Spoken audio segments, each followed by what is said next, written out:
Alors, messieurs, on y va. Alors, il y a écrit comme ça. Dans la Torah, il y a écrit donc les 3 psukim, comme on avait dit, au sujet de Ashkat Taïcha, de faire boire la femme sota. Donc, il y a 3 psukim. Il y a écrit 3 fois. Les katab eta la aele, aeta alot aele, akohen basefer umacha, et le me'amarim. Veishka, première fois. Et Taïcha et me'amarim, me'arerim, vouba amaim amarim, la marim. Mais la kakohen miad Aïcha et mincha takin, non benizé, venitra les finages, kirota les misbéar, et kama tzagon mina kohen chal nazikam biadigim, venitra beacha, ishka, deuxième fois. On a tout compris. Et Taïcha et Tamaïm. Troisième fois, Veishka et Tamaïm. Donc il y a écrit 3 fois. Veishka. Non, Veishka, il y a Et là, voilà. Et là, on va se dire, Marc Loquet, de savoir quand est-ce qu'on fait boire la femme. C'est bon? On l'avait déjà fait, hein, ça. Il faut le mettre dans le bain parce qu'il y en a qui ne sont pas sortis du bain. Pour l'instant, on n'a pas de questions. On est tranquille. Dès qu'il y en a une, je te le fais savoir. On met dans le bain, c'est pas sorti. Ah, Rabbi Hachem, qu'est-ce qu'on ferait sans toi? On verrait pas. Pour l'instant, rien. Il y a écrit 3 fois. Et maintenant, à partir de ces psukim-là, on va avoir Marc Loquet de savoir quand est-ce qu'on fait boire la femme. Avant la Ktarat Mincha, après qu'on a amené la Mincha, quand? Tanu Rabanan. Les Rabanan sont enseignés. Veishka, il y a écrit donc Veishka et Taïcha. Matalmud Loema. Le Gvarnemar, Veishka. Ari il a déjà écrit Veishka et Tamaïm. On a écrit 2 fois. Shimnilcha Megillah, Meret Enishota, Maïrenota. Pour t'apprendre, d'accord, pour écrire Veishka et Taïcha, pour t'apprendre que si on a déjà effacé la Megillah de la Sota, et qu'elle dit ça, et je veux pas boire, je veux pas boire, on l'oblige à Boire. Donc, on l'a vu, mais juste pour revenir dans le bain. C'est pour, voilà. Ou Machil, Tabal, Kocha, Divrei Rabbi Akiva. Donc, ça, c'est les paroles de Rabbi Akiva. Donc, le Veishka, il n'est pas là pour nous apprendre qu'elle boit, il nous apprendre que si jamais, après, elle refuse de boire, alors qu'on a déjà effacé, on l'oblige. Rabbi Shimon Omer, il y a écrit dans le verset Vacharishka. Donc, ça, c'est le deuxième fois, il y a écrit Veishka, Vacharishka. Ça, c'est écrit après la Aktara. Ça, c'est écrit après la Aktara. D'accord? Après qu'on ait fait la Aktara de la Mincha. Matalmud Loima. Qu'est-ce que ça veut dire? Valok Varnehema, il y a un premier passage, Veishka et Tamaïm. Il y a écrit déjà Veishka et Tamaïm. Après, c'est le troisième passage celui-là. Donc de là, tu apprends quoi? Que c'est après la Aktara. Alors pourquoi il y a écrit Vacharishka? Et la Lacha Kol Maasim Kulan Amurin Le Ma'ala. Et donc, c'est à t'apprendre que quoi? Que le Zman de la Hashka, c'est uniquement après tous les maasim qu'on a dit en haut. C'est qu'on la faisait jurer, qu'on recevait la joie, qu'on écrivait la Megillah, qu'on effaçait la Megillah, qu'on amenait la Ktarat Mincha, Magid, Shlosh Sadvarim. Et c'est à t'apprendre 3 choses. Quoi? Mais à Gvidba. Qu'est-ce qui va empêcher la femme de boire? Achelo karaba kometz, vachelo limreka megillah, vachelo likabel ala joie. On ne pouvait pas la faire boire tant qu'elle n'avait pas amené le kometz, le kohen de kometz, tant qu'on n'avait pas effacé la megillah, et tant qu'elle n'avait pas pris sur elle la chevoua. C'est pour ça qu'il y a écrit 3 fois. La Gemara vient dire sur ces 3 choses-là, selon Rabbi Shimon qui sont à Kev, la femme de boire. Achelo karaba kometz, tu m'as dit quoi hein? Que tant que le kohen n'a pas amené le kometz de la mincha, elle ne pouvait pas boire. Rabbi Shimon est amé, oui, c'est Rabbi Shimon selon sa raison à lui. Déama, m'acrivé minchata, vachramashka. Parce que selon Rabbi Shimon, d'abord, on amenait le korban de la sota à la mincha, et après on la faisait boire. Donc c'est pour ça que selon lui, alors que Rabbanan, non, c'est pas comme ça. Là, il m'a dit, tout ce qui est écrit après, c'est le Mkreka Megillah, tant qu'on n'a pas effacé la Megillah, c'est pas shoot a priori. Et la main mashkela, qu'est-ce que tu veux qu'on la fasse boire? Si on n'a pas fait la Megillah, c'est normal qu'on la faisait pas boire. Qu'est-ce qu'elle va boire? C'est un peu bébête. Non. Amarabashi, lo mitrecha, les sherishmonika. On avait expliqué? Non. Tu aurais pu croire qu'à partir du moment où il y a un petit peu effacé, c'est maspique, il faut que l'encre entièrement soit effacée, qu'il n'y ait plus d'encre du tout. C'est clair? Qu'elle soit diluée dans l'eau. Oui, on l'a fait tout ça, c'est vrai. Qu'elle soit diluée dans l'eau. Là, Gemara elle est chouette selon Rabbi Shimon encore une fois. Ah, tu l'as kabel à la joie. Après, Rabbi Shimon a dit, elle buvait pas tant qu'elle n'a pas pris sur la joie. Mishta ou de l'oshatia. Ah, comprends de toi, Rabbi Shimon, qu'on la faisait pas boire. Ok, tant qu'elle a pris la joie. Mashma, qu'on pouvait quand même écrire la Megillah tant qu'elle n'a pas reçu la chez voir. D'accord? Oui.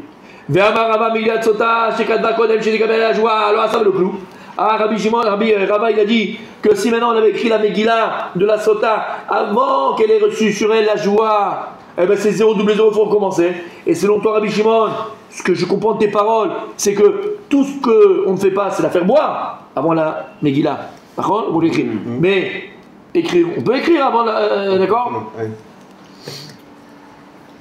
Quel La Gemara dit que des Nazva. Non, ne fais pas cet apprentissage là, d'accord? Dans les paroles de Rabbi Shimon, quand il a dit ce qu'il a dit, comment c'est écrit là-bas? Ta joie, c'est que des Nazva, il a enseigné, il s'est laissé emporter par sa parole. Mais c'est pour les deux premiers qu'il a voulu parler là, il s'est laissé emporter par sa parole. Et donc, Vadaï, qu'on l'a fait boire quand même. On ne peut pas la faire boire quand on n'a pas pris la joie. Donc au final, c'est quoi les étapes alors? Selon Rabbi Shimon? Rabbi Shimon? Première étape, je vois. Deuxième étape. Les trois, faut qu'il y ait les trois. S'il n'y a pas les trois, il ne peut pas boire. Mais il y a un an, on est d'accord, il y a un an. Ah oui, il est donné là. C'est Komet, Simcheka Megillah et Joua. À la fin, c'est Comment Mais Joua, en fait, ça compte pas. Comment d'abord? On va dire que Joua, ça compte pas. Comment est en premier? En fait, c'est que Joua, c'est que Komet, c'est que Simcheka Megillah, c'est tout. Pourquoi ça compte pas? Bon, excusez-moi. Quel jour ou quel jour pas, on va la faire boire. Ah voilà. Parce que de là, comment? Quel jour ou quel jour pas, à la fin, on va la faire boire. Non, il faut qu'elle jure. Bah Elle peut jurer après. Si elle jure, ça veut dire qu'elle accepte le Donc, jugement. le plus important, c'est que le comex soit fait avant Le fait boire. roi, et je vois, on s'en fout, il vient quand il veut. Ouais, Selon Rabbi Shimon. ouais. Nimcheka Megillah par contre. On peut la faire boire s'il n'y a pas la Megillah qui est entièrement Dilué dans l'eau. diluée dans l'eau. Ah, bon. Alors maintenant, c'est arrêté là, messieurs. Et la Braïta qu'on va amener ici, elle va maintenant essayer d'expliquer, d'éclaircir les paroles et la raison de Rabbi Shimon qu'on fait boire la sota après la Ktara de la Mincha, pas comme Rabbanan. Sur Rabbanan, on fait la boire avant la Ktara. Sur Rabbi Shimon, on fait boire la femme après la Ktara. Je me fie. La Il y a rien, Ktara, c'est c'est bon. comex, d'accord. C'est pas Kometz. La Ktara, c'est quand on va être brûlé. Brûler la Mincha. Oui, c'est comex aussi. Kometz, c'est Non, pas Kometz, c'est en c'est même pareil. Oui, Comex, c'est juste comex pour- et Ktara, c'est au même moment, deux de façon là. C'est après, il faut que ce soit Parce que consommé. les comex, tu fais Voilà. après Factora. Ok. Chacun y a mis devant. Amen. Amen. T'as compris Rabbi Daniel? Non, qu'est-ce que vous avez dit pour la Tara? Je comprends. Donc maintenant la Braïta, elle va essayer d'éclaircir la raison que nous donne Rabbi Shimon, qu'on faisait boire la femme, d'accord, après la Ktara de la Mitra. Ma'atam, quelle est la raison? Et la raison pourquoi il pense comme ça. C'est clair? Ouais. Et la Gemara donc va donner la raison de Rabbi Shimon, là on a vu la raison de Rabbi Shimon, pardon, et elle va donner maintenant ici c'est la raison de Rabbanan, parce qu'il y avait quelqu'un, je peux vous rappeler au début, qui avait posé la question. Et Rabbanan, c'est quoi la raison? J'avais dit, tu verras dans la Gemara plus tard. Ok? Là, Gemara, elle vient, alors, on ne fait pas tout de suite les Chazarot, on se met un petit peu dans le bain, parce que ça vient juste de commencer, d'accord. Bema kamiflige, ma machloket ben Rabbanan et Rabbi Shimon dans la Mishnah au sujet de la HKA. Est-ce qu'on l'a fait boire avant la Ktoret ou on l'a fait boire après la Ktoret? La Gemara dit Tlata Kra Ektivé. En fait, la Marguerite, elle est sur les psukim qui est écrit dans la Torah, parce qu'il y a combien? Tlata. C'est quoi Tlata? Trois psukim qui sont écrits dans la Torah, que j'ai mentionné avant, pas pour rien, s'il vous plaît. Veishka Kama, il y a écrit un premier Veishka qui écrit lui avant la Ktara. Donc Rabbi Daniel, tu veux que tu suives. Ok. Donc il y a un premier Veishka Avant la Tara. qui écrit avant la Ktara. D'accord. Cap Dalet. Après il y a écrit, il a fait. Après il y a écrit Vachar Yashke. Deuxième celui-là. Et après il y a écrit Veishka, c'est le Acharon, que lui il écrit après la Ktara. Donc il y a un où il y a écrit. Deux avant et après. Alors attends, non. Le Rishon, il est écrit Vishka Kama, il est écrit avant la Ktara. Ouais. Après, il y a écrit Vachar Yashke. Vacharma. Après, alors c'est écrit dans la Torah. C'est quoi? Parce que, après ce qu'on vient de dire maintenant. Vekama Tzaven Mina Milcha et Askarata Vegitira Mizbecha. Après qu'il a fait la Ktara. La Tara. Voilà. Donc Vachar Yashke, Vishka, eux ils sont écrits après la Ktara. Mais juste, Vishka, le premier et dans le deuxième, il y a un dagesh sur le hé. Ça veut dire c'est futur présent ou on s'en fout? Alors, venez, on commence à être intelligent un petit peu. Grâce à mon ami. C'est quoi Veishka? Veishka. Il a dit il y a un dagesh. Il a fait boire. Voilà, Veishka. On va dire Veishka et Aïcha. Il la fera boire. Normalement, il aurait dit écrit, voilà, il la fera boire. Veishka et Aïcha, pour que ce soit plus condensé et moins lourd à le dire. Veishka. Quand tu mets un dagesh, c'est elle. Il la fera boire. En bas là. Veisha. Baal Shela. Ve'afta. Veisha. Pareil. Hein? Ve'afta dans le schéma. Ve'afta, il n'y a pas de dagesh. Ve'afta. Il n'y a pas de dagesh. Dans le taf. Il n'y a pas de dagesh. Non. Ve'afta. Il y a un dagesh, mais c'est pas Ve'afta. Ve'afta, c'est pas. Si tu dis Ve'afta, c'est qu'il y a un nez. Il y a un hé à la fin. Il n'y a pas de hé. C'est le Et tav que tu dois le faire, pas le ta. C'est le te qui doit être dur, pas le he. Mais dans le premier Vishka, il y a marqué Vishka et Taïcha, il n'y a pas le Dagesh. Super, parce qu'il y a écrit Taïcha. Mais là, ils n'ont pas voulu les 4. Il y avait, c'est-à-dire, la Torah avait écrit comme elle veut. Et je te dis, c'est une règle grammaticale. Quand il y a un dagesh, c'est pour ne pas écrire l'autre. Réécrire à Taïcha, ok. Écrire. C'est comme. Maintenant, tu ça. C'est comme un peu. Alors, c'est pas du tout, hein, c'est pas la même règle. Mais je parle de contraction. Par exemple, il y a une autre forme de contraction dans la Torah. Il y a écrit Vayetze Yaakov mi Be'er-Shava, Vayelech Harana. Pour pas dire Vayelech El Haran, pour pas dire qu'il est parti vers Haran. Qu'est-ce qu'on te dit Harana. Harana, c'est vers Haran. Ça t'enlève le El. Voilà, exactement. Et pas El Abaït. Abaïta directement. Non, mais c'est une contraction. La Torah, elle a cette règle aussi de contracter. C'est une règle grammaticale. D'accord? C'est bon? On y va. Ok. Rabanan. Une notion de. Ça vire à juge. Non, non, non. Non, pas du tout. Vers Haran.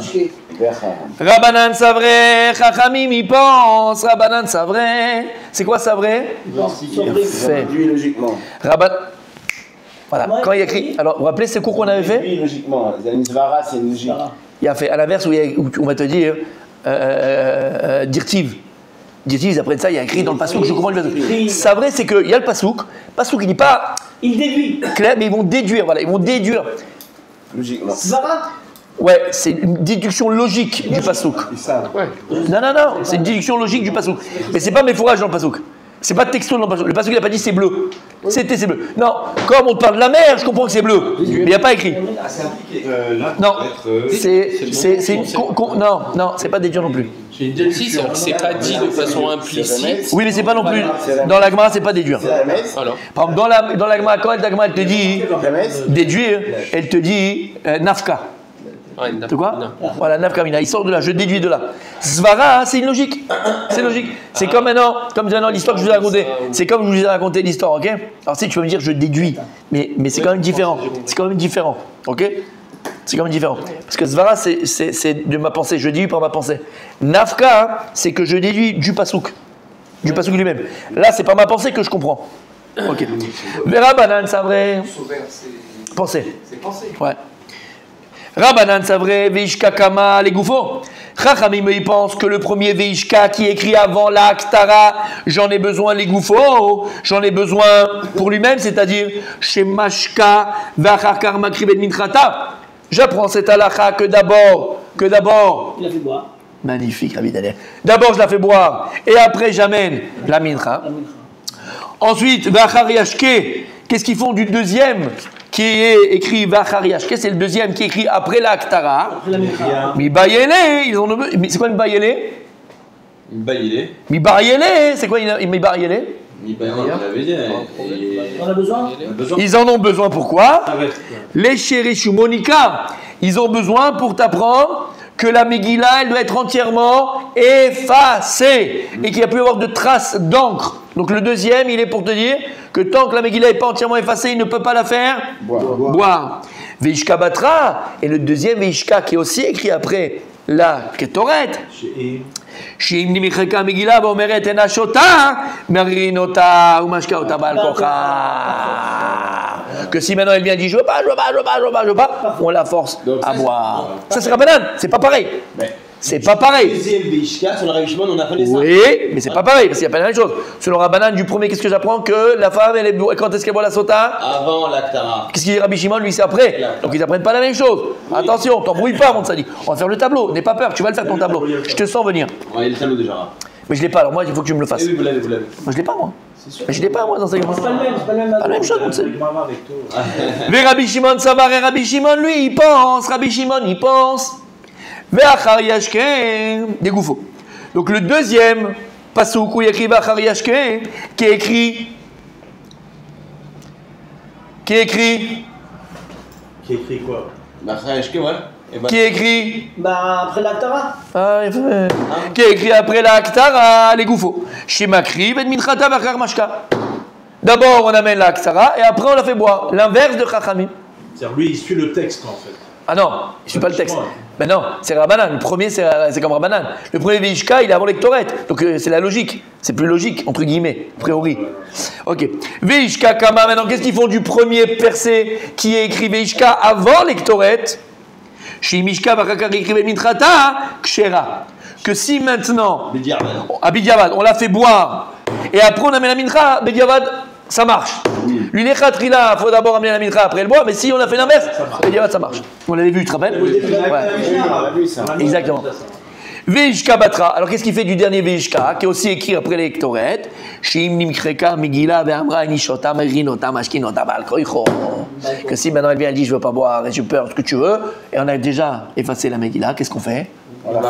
L'entonnoir. L'entonnoir. Au Moyen-Âge. Alors là, la Gemara, elle a une question, et c'est la question de Rabbi Michael Selam. C'est la question d'Ami Selam. Regardez comment il n'en pouvait plus, mais il s'est retenu parce qu'il sait qu'on doit terminer la Gemara. On laisse pas parler les anciens. Et la Gemara va répondre à ta question. Ça, c'est un exemple, messieurs. On arrête de glander, on arrête de casser le cours. On avance. C'est quoi sa question? C'est quoi? Vas-y, dis-la ta question. Moi, je l'ai dit à ta place. Vera Banan. C'est quoi la différence entre. Vera Banan. Bediavad. Lopatarkra. Vas-y. Et Rabbanan, d'où ils apprennent que Bediavad ça marcherait? D'accord? Dans l'inverse. C'est-à-dire que, qu'est-ce qu'ils disent Rabbanan? D'abord on la fait boire et après on fait la Ktoret. Et si maintenant on a fait la Ktoret après elle boit, Bediavad selon Rabbanan, ça marcherait peut-être. Oui. Alors pourquoi ils apprennent pas Bediavad? Apprends Bediavad aussi. Là, Rabbanan disent Bediavad lo patarkra. Tu dis la Torah, quand tu vas prendre quelque chose à quelqu'un, tu la prends la halakha d'abord. Et après, tu lui dis que si jamais c'est pas comme ça, alors on pourra faire autrement. Mais on va jamais, la Torah ne va jamais commencer par un Bediavad. On va pas donner un djinn de Bediavad. Donc c'est pour ça que, voilà. Voilà. Donc c'est pour ça qu'eux, ils ne pensent pas comme Rabbi Shimon, que le premier Veishka, il vient pour t'apprendre un Bediavad. C'est impossible. La Torah, elle ne parle pas Bediavad. Nous, quand on parle entre nous, on se dit des choses, c'est toujours Bediavad. Mais la Torah, elle est claire. La Torah, elle est limpide. Donc la Torah ne peut pas parler d'un djinn si au départ il est Bediavad. D'abord, elle te dit le djinn, et après, elle te dira c'est un Bediavad. Mais toi, tu es Rabbi Shimon, tu me dis, tu sais quoi, le premier Veishka, première parole de la Torah qui vient après parler de Ashka de la Sota, c'est un Bediavad. Non. Rabbi Shimon, donc il contre un principe de la Torah. Selon lui, la Torah, elle peut parler au début d'un Bediavad. Voilà, selon lui. Mais bon, c'est pas le roi, mais bon, on comprend que. Mais ce qu'il dit, ça veut pas dire que c'est pas vrai. Comment? Mais que la Torah commence par un Bediavad, oui, ce serait bizarre. Mais je vais aller dans. Alors, c'est bizarre. Alors, je vais quand même aller dans son sens, d'accord? Bien sûr. Parce que comme on a dit, Elou velu divrei Elokim chaim, et ben là, il y a quelque chose. N'oubliez pas, et ça, c'est la ligne directive de Sota. Hein, la ligne directive de Sota, n'oubliez jamais. Je le répète 1000 fois. Non, à l'inverse. Je le répète 1 milliard de fois. Le premier daf, n'oubliez pas le premier daf de la Gemara, quand la Gemara elle vient, elle dit est-ce que. Enfin, le premier, non, le guimel. Est-ce que maintenant. Non, est-ce que maintenant, le Inyan de Kina, est-ce que c'est un roi Chorma ou c'est un roi.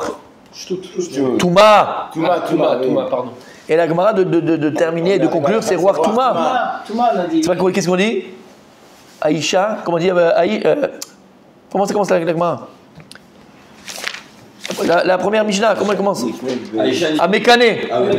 Hamekane les Ishto. C'est quoi Hamekane? Bediavad. Oui. Donc lui, il te dit, c'est pas difficile. Même le Tana de la Mishnah, il commence à faire Bediavad. Et tu viens et tu me dis qu'on commence par un travail Bediavad. Le Tana de la Mishnah, il a commencé par un Bediavad. Hamekane. C'est quoi Mekane? C'est un Bediavad. C'est que la Torah ne veut pas que le mari vienne et qu'il dise à la femme, je veux plus que tu vas avec lui. Parce que c'est un roi Touma. C'est que toi, tu as vu avant quelque chose qu'il ne fallait pas. Toi, tu es tordu. Alors tu commences à penser comme ça sur ta femme. Ah, Mekane. Et sur Rabbi Shimon, ça va extraordinairement bien. Puisque même le Tana de la Mishnah, la première Mishnah de Sota, Ah, Mekane, c'est du Bediavad. Oui, mais c'est pas la Torah, c'est la grammaticalement parlant, c'est Hamekane. S'il l'a, c'est-à-dire que s'il l'avait, si jamais il l'avait, non, Hamekane, s'il l'avait, alors voilà, voilà ce qui va arriver quoi. Mais c'est pas bien, la Torah elle veut pas. Donc il vient te dire, c'est vrai que normalement, la Torah jamais elle va commencer un djinn avec Bediavad. Mais puisque Sota, le djinn de Sota c'est un Bediavad, alors Bada, j'ai pas de problème de t'expliquer que ça commence par un Bediavad. Ils disent non, c'est vrai que ça met Bediavad, tout ce que tu veux, mais quand la Torah va s'exprimer, elle te parle de la route, on ne peut pas rigoler. Mais voilà pourquoi Rabbi Shimon dit ce qu'il dit, et il n'a pas tort. Ça tient la route, quoi. Ça tient la route. Il n'a pas tort. Très bien, très bien. Je sais que Rabbi Daniel il aime ça, je sais que Rabbi Daniel. C'est bien parce que c'est pas clair ce qu'il disait. Non, mais c'est. Oui.